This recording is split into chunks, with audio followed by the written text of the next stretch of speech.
It started with rain. It never seemed to stop, pouring down on a city that had long since forgotten what sunlight felt like. A place where hope had rotted, where sin wasn't shocking anymore. It was routine. Two detectives, one old, one young, one tired of the world's filth, the other still naive enough to believe he could clean it up. Together, they stumbled into something far darker than either could imagine: a string of murders, each one designed not just to kill, but to teach. The bodies weren't random, each was a message, a sermon, a punishment for a sin that most people stopped caring about long ago. Gluttony, greed, sloth, envy, lust, pride, wrath. 7 words, old as time, forgotten by modern man, brought back to life in the most brutal way possible. The older detective had seen it all before, or so he thought. He'd spent a lifetime watching humanity tear itself apart, one selfish act at a time.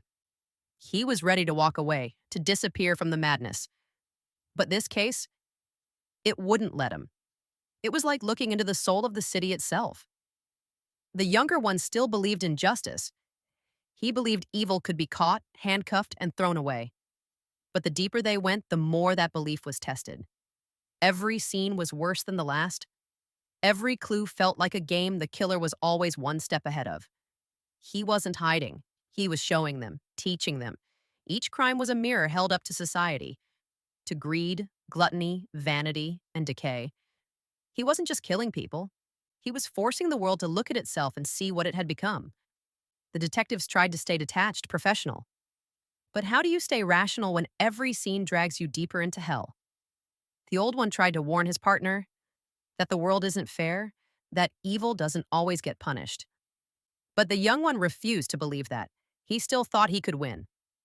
Then, the killer turned himself in. No chase, no struggle, no grand finale.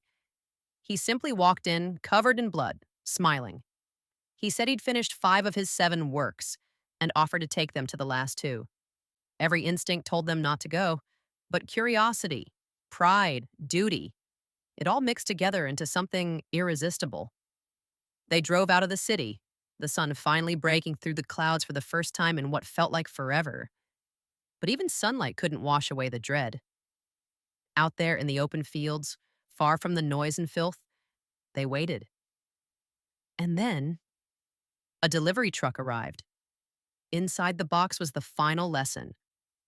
Not a message for the city, a message for them.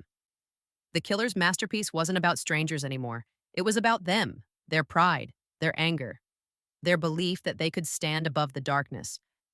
But the truth was cruel. The truth was that no one stands above it. Not the guilty, not the innocent, not even those who fight for justice. And in that final, excruciating moment, the young detective had to make a choice: to let go or to give in, to be the hero he wanted to be, or the monster the killer wanted him to become. When the gunshot echoed, it wasn't victory. It wasn't justice. It was the sound of a man breaking under the weight of the world's cruelty. The rain stopped. The city was quiet again. But the older detective knew nothing had changed.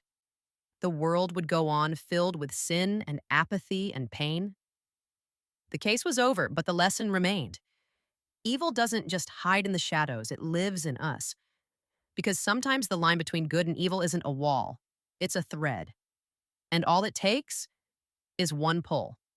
Can you guess the movie?